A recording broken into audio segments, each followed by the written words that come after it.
CyberRakshak. Myself, Kaumudi Vaidya from Bharat CXO. And I have with me Mr. Prasad. Hello, sir, how are you?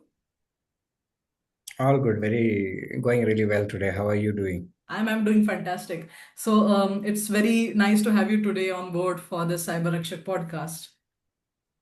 Nice. Good to hear that. Thanks for having me. Yes, thank you so much. Would you like to introduce yourself to our audience? Sure.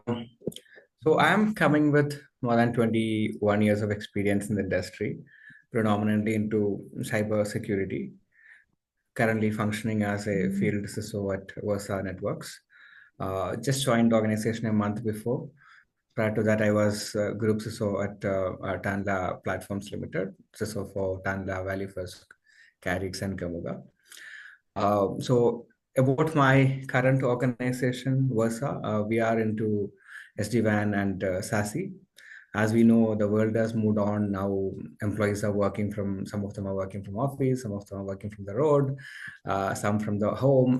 We are connecting the offices, the branches, and people and applications together over a very secure network, if I put it in a very high level, right? Yeah, so that way I believe I've got into a wonderful world of zero trust and SASE right now. Looking forward to hear from you, probably. Right. Perfect, sir. So let's just start with our cybersecurity session. So firstly, I would like to ask you, can you share a turning point in your career when you truly realized how critical cybersecurity is?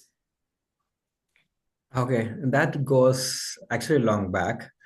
Um, on my first year of engineering at NIT Trichy, we all had got computers in the computer lab, and we all got our usernames and password, and we used to do get login and sometimes play, sometimes coding, all these things, right? So I got my password hacked by one of my friend. He wrote a C program, and I fell for it, and that's where I actually realized how to do it. And then later I went and did that to my friend again, right? So that gave me that curiosity. I got into cybersecurity much earlier, even before I started my career. But I went ahead with my engineering career in the software engineering and QA and other things. And then security has been a element of work throughout. And from around 2010 timeframe, I fully moved on to cybersecurity, and I got an opportunity to drive product security at NetApp. That was a very wonderful opportunity where I could, become a OICP certified ethical hacker myself, and I could drive a team of ethical hackers and take good amount of assignments, make sure that our product security and organization security at the global level is well taken care of. Then on, it's been a different journey, right?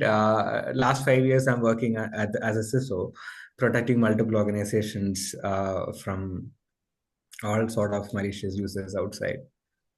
Right. That's a long journey and a crazy turning point, which you said. Yeah, nextly, moving forward, what's the most surprising or creative cyber threat you have ever came across?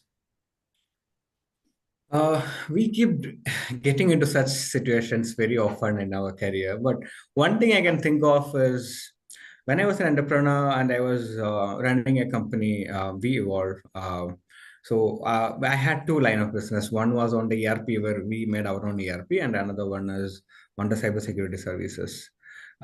So I was actually on an ERP deployment in the same city. Suddenly, I got a call. It was an emergency call. I picked it up. Then I rushed to the organization. So when I went there, it was very much like a crime scene. Like all the servers have been shut down. The computer labs is like literally powered off, I can say, right? And they were ransomware, right? So they got attacked from an international group, and then I was on to the job. I started segregating the networks and identifying the root cause. Finally, we ended up in a machine in a Windows box which was exposed. The remote console of that was exposed over internet, which got hacked. Then we could recover almost all the boxes, and almost 95% of the data was also retrieved because we could find the decryption, and we could get that. So I was there for a day and a half to do all these operations, and then actually I could help them drive. I come up with a good roadmap, how they should secure. But the problem in India, in general, at least non-BFSI areas are, security is always considered as a costly affair, and is looked at, okay, that's a cost. When I look at my revenue and my EBITDA, okay, this is coming as a cost. So that's the approach boardrooms and the senior leadership have been looking at. But having said that, this was a very eye-opener experience even for the MD of the organization and the leadership as well there, because many a time it doesn't take a sophisticated zero trust to attack an organization. It is just not having the right set of tools, not having the right set of configurations, and not having the awareness. These are the major cause of attacks today. Right, sir, rightly said. From your perspective, what are the top cybersecurity threats which are businesses facing, especially in India? Okay. So the last part of the question was very interesting, because how India works, or the industries in India works, or even the sales and business, how it works in India, everything is totally different. We function as a different world, right? So I've clearly seen it. In India, like I said in the last answer, one of the major challenge we have is not having the right set of budgets allocated for cybersecurity, because it's all about, how can we reduce the cost, and one of the cost area is cybersecurity, right? So cybersecurity comes with the cost. I totally agree with it, but we should also look at what are we protecting, what's the value of it, what's impact if you don't have the right things in place, right? And second one would be not having the right set of knowledge, skills, and awareness with the security infosec teams, IT, and the awareness among employees. Why I'm taking this human angle here is that's where most of the I've seen most of the companies failing in this angle. It could be that just like not having the multi-factor authentication at the employees login, or not having the right set of awareness, that you should not share your password with other people. I'm talking about biggies like Uber, Microsoft. All these companies have fallen for basic awareness issues. Like it could be configuration issues, awareness issues. All these are human knowledge, right? So let me put a second factor as the skills and awareness among the people. Right. Rightly said, sir. Moving forward, next I would like to ask you, how does India's cybersecurity readiness compare with global standards? Okay, so if you look at how product companies work today, they will look at it like, oh, you're selling in Europe, then you need to have GDPR. You need to have this control. And if you're selling in US, oh, okay, then you need to look for FedRAMP, or you need to look for CCPA. There are so much of controls and regulatory things there, right? If you're a non-BFSI company in India, the things are very relaxed, right? There is no RBI coming behind you. There is no serious control audit that is being validated against you, right? Controlled against you, governed against you. So that relaxation has put us in a bit trouble in many cases. So, I mean, how a attacker chooses victim, there are multiple ways. One of the ways, like how much money I can extract. In that sense, the number of Indian companies fall into that bracket could be less. But the second factor is the weakness, right? When you have a sweep of attacks across, the weakest target will be hit first. They doesn't care who you are, which company. I mean, they're able to get in, they will get in, and then they extract maximum, right? That is an angle which I am worried about, because India is growing, the industry is growing, economy, we can see that it is growing very clearly. As we grow, our IT asset grows, the exposure to internet again is becoming, I mean, we are growing so much, right? At a point of time, there are so many companies in India who doesn't know how many IPs they have exposed to internet. or how many domains, because they are 20 plus years old, and how many domains are actually exposed today. And each of these will be sitting in their data center, right? And can become entry point for a hacker. Uh, so these are the things I'm worried about. In India, governance is not very strictly managed. Our We don't have something like GDPR today. I know we are coming with the Privacy Act, but it is taking time, and we are not very strictly mandated and governed and fined in India. Because of that relaxation, our posture has gone down compared to Western countries. Hmm. Perfect. So But at the perfectly same said. time, if you compare with many other countries, right, in the East, or many, if you remove the US and East, we are much better. I don't want to name the countries, but there are so many countries who are behind us. That is also there. So we are like in the middle in that criteria. We are growing forward We slowly. are growing, Yeah, yeah. exactly. Okay. Anyways, moving forward, let's just talk about future trends and strategies. So, which emerging technologies could transform the fight against cyber threats, according to you? Uh, See, the speed of change has increased. That is crazy, right? So now we are talking about quantum. Now we are talking about, I mean, AI has become a normal thing. Yes. So the speed is what going to become a challenge and going to become uh, I mean, it's a curse as well as an advantage, right? I mean, even if in the industrialization, how things have changed. So I relate AI as invention of a tire. How vehicles are moving before and how vehicles are moving later, right?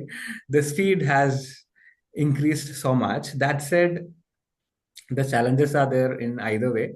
We are able to identify things in a much better fashion. We are able to process quite a lot of data and identify the things, preempt the attacks. All that said, attackers are also consuming the same. With quantum computing, things are going to become much more difficult. What we were able to do with years of work, we're going to get it done in very short time, right? So Hmm. such things uh, will enable the hackers on attacking in multiple front.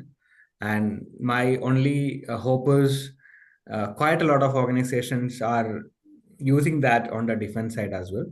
So I'm expecting technologies to, totally revamp in next 4 5 years timeline and change and come with a new phase in the defense side as well. Just hoping for it.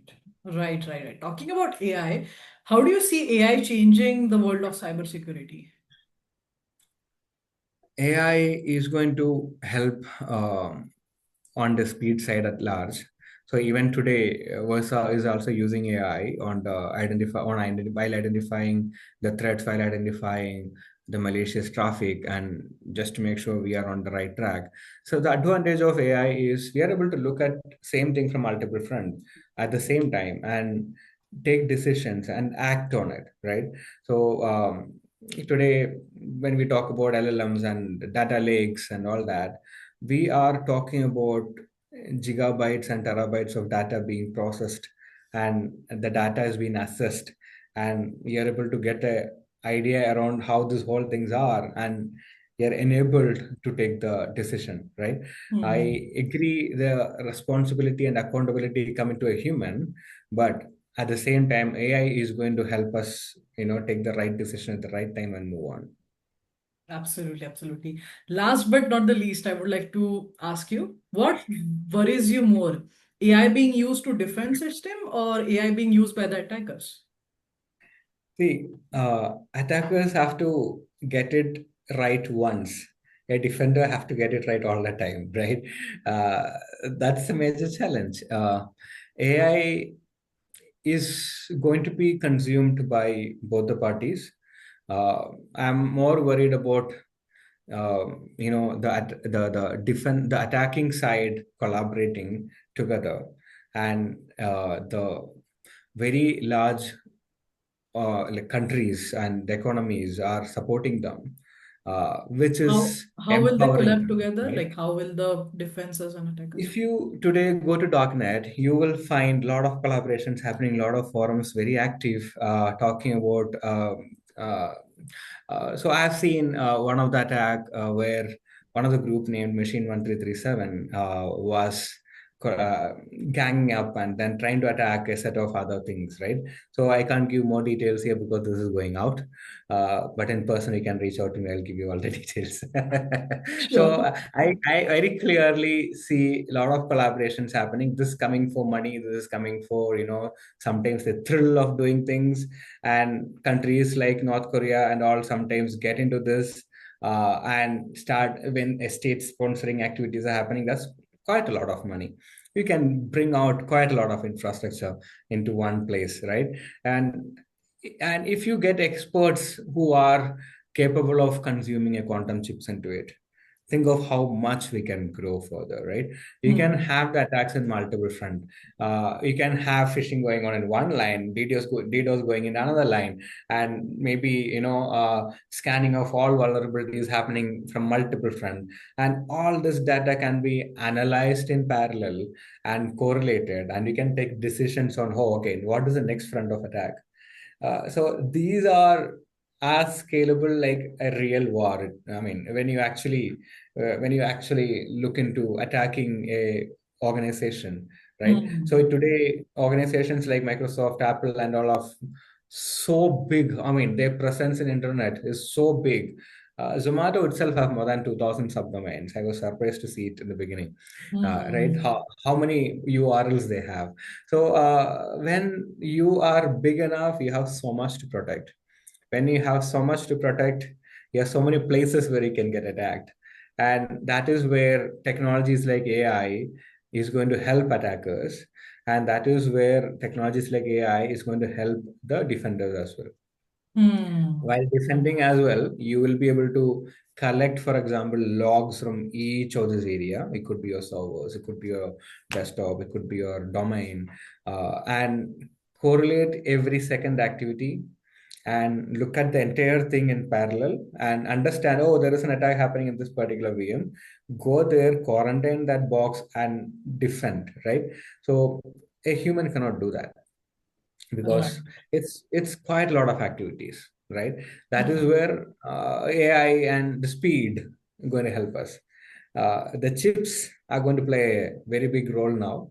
uh, it's going to help AI, it's going to help computing in general. And when we have our speed increasing, I hope things will improve a lot and we can see a better world in both sides. And it's always negative and positive go together. That is how the world is constructed. Right. Can't help It's it. always the yin yang situation. Yeah, can't help it. Right, right, right. Lastly, Let's one more defend. bonus question I would Yeah, like to ask you. What are yeah, your yeah. like your suggestions for the young generation, especially the Gen Z and the Gen Alpha, who wants to come into the field of cybersecurity or AI? Um, okay. Always come to the security field with that you should feel interesting or to work on it, right? Cybersecurity has so many fields into it. There is a GRC where you can get on to a QA angle where you can validate, verify, audit, and ensure things are there. But if wherever you get into in cybersecurity field, have a clear understanding around ethical hacking. You should know how to hack before you protect, right? So I'm Wow. not asking you to learn how to hack. It is, ethical hacking is a skill and it's a knowledge, right? Unless you hack yourself, you don't know how you can be hacked, how are the way easier things, right? And remember, always the weakest guy get attacked in the industry, and that is how it is. So it is important for, as an individual person, it is important to make sure your posture is not really bad, and as an employee, it's your promise to make sure that your organization is not the weakest. So try simple stuff. You have quite a lot of courses today, quite a lot of certifications today. Make sure the field is thrilling to you. Otherwise, it's very difficult. But if you are finding this area very thrill, and if you think you can be a good defender, welcome. Right? This is a very interesting field. Here you have Namely, if I want to say the areas of work, right? GRC I mentioned. Then there is a SecOps, where actually the SOC, EDR, and all tools that are going to do the threat hunting, validations, and things like that. Then there is a security engineering, where we have to work with the engineering team and ensure that every step of the software lifecycle is well taken care of. The static code analysis kind of activities where the source code is being verified, all that is well taken care of. So security engineering, SecOps, and GRC, these are the main core areas where someone can get into on the cybersecurity field. And look at your interest, get in, and yeah, then grow to the leadership. We need people. The cybersecurity area is uh, becoming a niche because the number of people in this area are not much. We need more people in this game. Rightly said. After watching this podcast, many people will get interested in going into cybersecurity, and I'm sure about that. Yeah, and reach out to me on LinkedIn. I actually, many people reach out to me, and or I mean, for advisors, for getting to know how we can move ahead in the career on cybersecurity, or there are many freshers reaching out to me. I'm open. I even pick up the phone and talk to many of them and give, we have conversations. I do that. I'm open for such things. That's very kind of you. Thank you so much. It was a wonderful podcast. Thank I you. hope the listeners must have gotten a lovely insight from this. Thank you so much. It was a pleasure having you today. Thank you. Any day. Yes. Bye. Yeah.